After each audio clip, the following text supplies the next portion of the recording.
Media ప్రేక్షక మహాశయులకందరికీ నా వందనములు. నా పేరు డీజీ రవికుమార్. మనము ఈరోజు విజయవాడ దగ్గర మంగళగిరి కొండలు ఉన్నాయి. ఆ మంగళగిరి కొండల్లో మనము కాస్త చెట్టుమూలికల కోసం అంటే దైవ దర్శనానికి వచ్చాము. చెట్టుమూలికలు కనిపించాయి. దాన్ని ఎలా వాడుకోవాలా, చుట్టుపక్కల ఉన్న గ్రామస్తులు ఎవరు కావచ్చు, లేదా ఈ ఊరు వాళ్ళు కావచ్చు, ఎవరైనా కానీ ఉంటే ఈ ఒక్క చెట్టుమూలికలను ఎలా వాడుకోవాలా. కానీ కొంతమందికి చెట్టుమూలికలు కనిపించినా కూడా ఏదో చెట్టుమూలికలు అది వాడుకోకూడదు అని చెప్పి పారేస్తూ ఉంటారు, ఏదో గబ్బు చెట్టు అంటుంటారు. అలా కాకుండా ఈ చెట్టుమూలికల ప్రభావం ఏమి, ఈ కొండలో ఉన్న చెట్టుమూలికలు చాలా అద్భుతంగా ఉన్నాయి. ఎందుకంటే కొన్ని చెట్టుమూలికలు అయితే చూస్తూ ఉంటే మాకే ఆశ్చర్యం ఉంటుంది. అలాంటివి మా పక్క కాస్త దొరకవు. ఎందుకంటే నేను ఉండేది బెంగళూరు సైడు.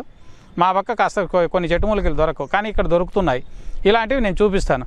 ఈరోజు నేను చూపించేది ఏమంటే కొండపిండి చెట్టు. ఈ కొండపిండి చెట్టు దేనికి పనిచేస్తుందంటే, కిడ్నీలో రాళ్ళు ఉన్నా కానీ, లేదా కిడ్నీ పేరుకొని మూత్రము సరిగా పోకుండా, జారీ కాకుండా మూత్రం కొద్దిగా రావడం, మంట రావడము, మూత్రము పోసే వాళ్ళకి ఏమవుతుందంటే ఇన్ఫెక్షన్ ఎక్కువయ్యి మూత్రంలో మంట వస్తూ ఉంటుంది. ఇంకొంతమందికి పసుపు రంగులో వస్తుంటుంది మూత్రము. ఇంకొంతమందికి ఏం చేస్తుందంటే నురుగులాగా వస్తూ ఉంటుంది. ఇలాంటి సమస్యలు ఉన్నవాళ్ళు ఎవరైనా కానీ, కిడ్నీలో రాళ్ళు ఉన్నాయి, కొంతమందికి ఏం చేస్తుందంటే కిడ్నీలో రాళ్ళు వచ్చేసినాయంటే మనం ఏం చేయాలంటే వాళ్ళు ఆసుపత్రికి వెళ్ళి వాళ్ళ దగ్గర బర్నింగ్ చేయించుకోవడం, లేదా ఆపరేషన్ కొన్ని సమస్యలు వస్తూ ఉంటాయి. అలాంటి వాళ్ళు ఎవరైనా ఉంటే నేను ఈరోజు ఒక చెట్టుమూలిక చూడండి, ఇది కొండపిండి అంటాం. ఇది కొండంతా మస్తుగా ఉంది చూడండి. ఇటు పక్క చూడండి, చుట్టూ మొత్తం ఆ పక్కంతా ఉన్నాయి.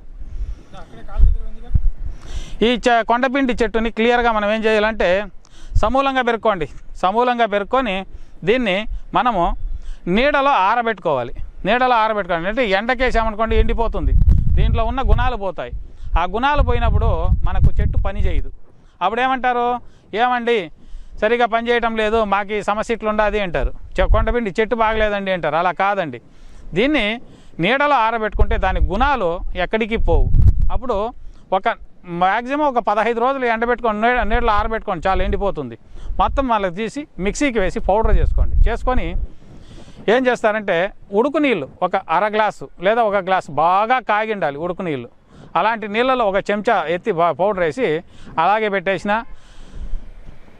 కాసేపటికి నీళ్ళు చల్లగా అవుతాయి, అంటే గోరు వెచ్చగా అవుతాయి. ఎందుకంటే ఇంకొంతమంది చెప్తుంటారు దీన్ని నీళ్ళలోకేసి బాగా ఉడకబెట్టేయండి అంటారు. నీళ్ళలోకేసి బాగా ఉడకబెట్టామనుకోండి దీంట్లో ఉండే గుణాలు కూడా ఆవిరి వెళ్ళిపోతుంది. అలా కాకూడదు. మనం ఏం చేయాలంటే బాగా కాగిన నీళ్ళని తీసుకోవాలి. ఒక అర గ్లాసు తీసుకొని ఒక 1/4 చెంచానో అర చెంచానో ఎత్తి దాంట్లోకి వేసి వదిలేసామనుకోండి కాసేపటికి చల్లగా అవుతుంది, గోరువెచ్చగా. అప్పుడు భోజనం అయిన తర్వాత ప్రతిరోజు తెల్లవారి టిఫిన్ అయిన తర్వాత, రాత్రి భోజనం అయిన తర్వాత ఆ నీళ్లు తాగుతూ రావాలి. తాగుతూ వచ్చామనుకోండి కిడ్నీలో ఉన్న స్టోన్స్ పరిపూర్ణంగా నయమైపోతాయి, కరిగిపోతాయి, మొత్తం కరిగిపోతాయి.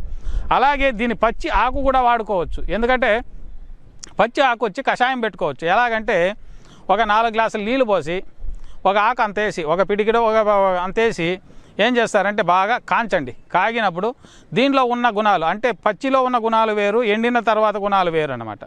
ఆ గుణాలు ఎక్కడికి పోకుండా పచ్చిగా ఉండేది, దీంట్లో విషగుణం ఏదైనా ఉంటే దాన్ని ఆవిరి వెళ్ళిపోతుంది. అప్పుడు కషాయం పెట్టుకొని దాన్ని తాగుతూ వచ్చారనుకోండి ఆ మూత్రంలో ఉండే రాళ్ళు కావచ్చు, మూత్రనాళాల్లో ఉన్న రాళ్ళు, కిడ్నీలో ఉన్న రాళ్ళు, కొంతమంది అంటారు పిత్తకోశంలో రాళ్ళు ఉన్నాయండి అంటారు. అలాంటి వాళ్ళు కూడా దీన్ని వాడుకుంటూ రావచ్చు. అలాగే కొంతమందికి ఏం చేస్తుందంటే ఇంకేం డయాలసిస్కి వెళ్ళాలా అంటుంటారు, క్రియేటిన్ ఎక్కువైపోయిందండి మాకు డయాలసిస్కి వెళ్ళమంటున్నారు, మూత్రం సరిగా జారీ కావటం లేదు అంటుంటారు. అలాంటి వాళ్ళు కూడా దీన్ని వాడుకోవచ్చు. ఎలాగంటే ఈ కొండపిండి చెట్టుని కాస్త నీడలో ఆరబెట్టుకొని చెప్పాను కదా, ఉడుకు నీళ్ళలోకి ఒక అంత పౌడర్ వేసి కాగేటప్పుడు దాన్ని ఎత్తి పక్కకు పెట్టినప్పుడు పల్సర్ కొట్లో యవాక్షారం అని చెప్పి ఒక ఉప్పు దొరుకుతుంది, చెక్కలుగా దొరుకుతుంది. ఆ ఉప్పుని కాస్త మీకు తగువైన మాత్రాన దాంట్లోకి వేసి బాగా కలుపుకొని తాగుతూ వచ్చారనుకోండి మూత్రం ఫ్రీగా జారీ అయిపోతుంది, కిడ్నీ సమస్య ఉండదు, కాళ్ళు వాపులు తగ్గుతాయి, మూత్రంలో ఫ్రీగా మూత్రం జారీ అయిపోతుంది.